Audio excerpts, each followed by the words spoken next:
Ìtàn pè ní mistakes. Subhanallah. Lára tí ń da inú ilé ayé rú lónìí, mistake wà ńbẹ̀ o, àṣìṣe. Kéyìn ó ṣe àṣìṣe, ó dàrin lọ́kọláya rú. Kásìṣe ó wà, ó dàrin bàbá tọmọ rú. Kásìṣe ó wà, kò jẹ́ kí inú ilé ó tòrò. Ìdí ni, ẹni tó ṣàṣìṣe ò gbà pé òun ṣàṣìṣe. Ẹni tí ń ṣe àṣìṣe sí lọ́dọ̀, òun gan ò fojú fò kò gbà pé ó ṣàṣìṣe ni. Àṣìṣe yìí, àìwá mójútó kò já nífẹ̀ẹ́ ara wa mọ́, ó sọ ìfẹ́ nù. Àṣìṣe yìí, ó sọ ń tá ń pè ní oríire nù lára ẹlòmíì. Àṣìṣe ò jẹ́ kólúkálukú mọ̀ wọ́n ara rẹ̀ mọ́. Tó bá mọ̀ yìí pé ó fẹ́ bọ́nu wàhálà yìí, àfi ká tẹ̀lé lánàá súnà Ànábì Muhammad sallallahu alaihi wasallam. Torójó yẹ àyí pé Ọlọ́run nìkan lọ́ba tí ò lè ṣàṣìṣe o. Kò sí ẹni tí ò lè ṣàṣìṣe láyé. So ọlá pé àṣìṣe àṣìkọ àṣìwí kò sí nínú Al-Qur'an ní òjò pé méjì o. Ló fi jẹ́ ìwé gbogbo ayé tó yẹ pé tá a bá ń ka Nàìjíríà báyìí àwọn tí wọn sọ Nàìjíríà ń tà ń ka ìlànà ń ka tí ó sì yàtọ̀. Fatiha ò pé méjì, Baqara ò pé méjì, Suratul Al-Imran ò pé méjì, Araf, Anfal, Tauba, Yunus, Hud gbogbo àwọn súrà yìí wọn ò pé méjì tó fi dé Suratul Nas. Ìtí ẹ bá ń ka ń bí náà wọ́n mọ̀ kà ní gbogbo ibikíbi tí àwọn èèyàn bá wà. Ọlọ́run ni torí ọ̀rọ̀ Ọlọ́run ni. Lẹ́yìn eléhùn kò tún sẹ́ni tí ò lè ṣàṣìṣe. Tó bá ti wá gbà bẹ́ẹ̀ kò ní sí wàhálà nínú ilé, kò ní sí wàhálà láàrin ọkọ àti ìyàwó, kò ní sí wàhálà ní àárín ọ̀rẹ́, kò ní sí wàhálà níbi ọjà, kò ní sí wàhálà. Àwọn tó fẹ́ correct mistake gan àwọn gan ò mọ̀ túmọ̀ tí ń jẹ́ mistakes àfi kọ́ lọ wá mistakes rí. Tó bá mọ̀ túmọ̀ rẹ̀ tán àti wáyé nàná rẹ̀ àti correct èèyàn tàbí kó jẹ́ pé wọ̀kẹ́ lọ ṣàṣìṣe òun àti make correction kò ní nira. Àwọn nǹkan márùn kan wà tó yẹ pé béèyàn bá ṣe mistake tí ó mójútó tàbí ìwọ tó fẹ́ correct mistakes tó gbọ́dọ̀ mójútó.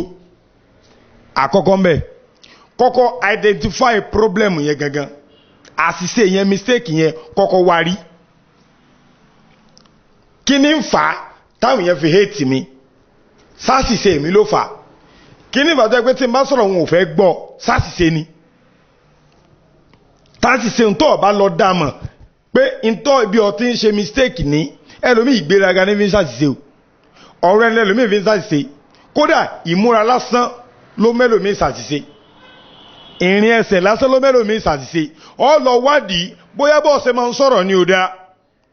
Bóyá bó ṣe máa ń rìn ní òdá làwọn èèyàn ń bínú sí kọ́kọ́ lọ wádìí rẹ̀. Àkọ́kọ́ nù kọ́kọ́ lọ mú mistake yẹn jáde. Then ìwọ náà tó fẹ́ correct èèyàn náà.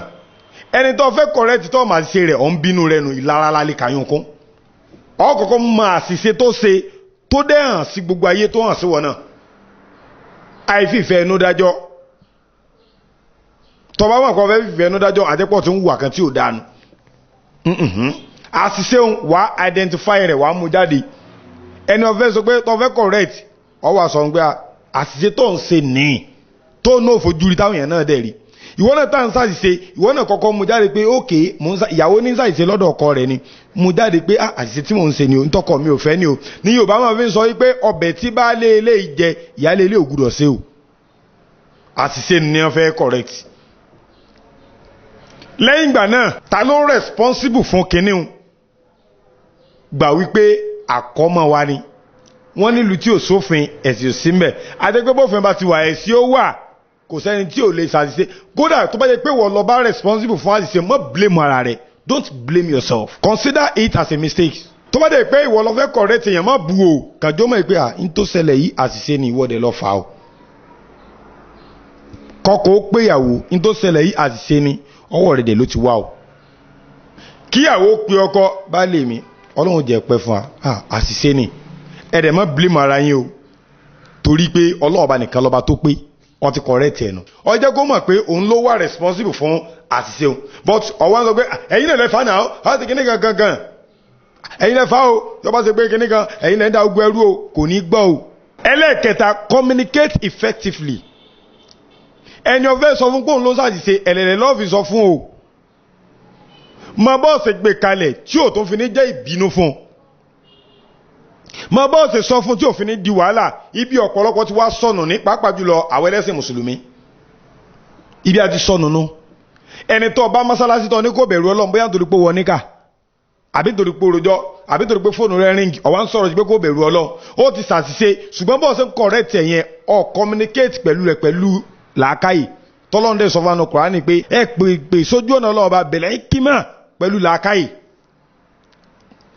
pẹ̀lú làákàyè yẹn ẹni ọ̀fẹ́ bá sọ̀rọ̀ communicate pẹ̀lú ẹ̀lẹ̀lẹ̀ pẹ̀lú ọgbọ́n pẹ̀lú làákàyè. Lọ́jọ́ kan arákùnrin kan ní ó sáré wọ mọ́ṣáláṣí kò mọ̀ wípé fóònù kò sí ní silent ó ṣàfẹ́ báraka yẹn ló bá wọlé. In short lórí ìrun ni fóònù ti ríngì ẹsẹ̀kẹsẹ̀ ló fọwọ́ pamọ́ra ó tún ríngì ó tún pamọ́ra tí wọ́n ṣàfi kírun tán.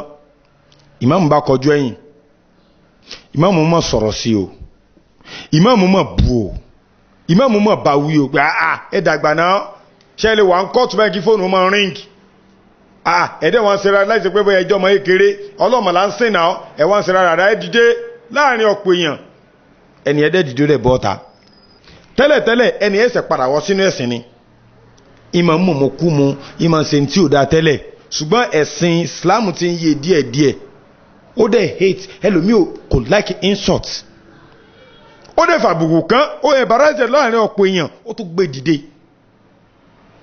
ṣé ìpẹ́ nìyẹn ti ṣàṣìṣe nu ẹni tí ó correct ẹni tó ṣàṣìṣe òun gẹ́gẹ́ tó ti wá ṣàṣìṣe reasoning ẹni ẹ wá bọ́ta ó ronú kò padà bíṣẹ́ kan lọ jókòó bì kan bó ṣe gbalẹ̀ ọtí lọ́nu ní máa lọ mọtí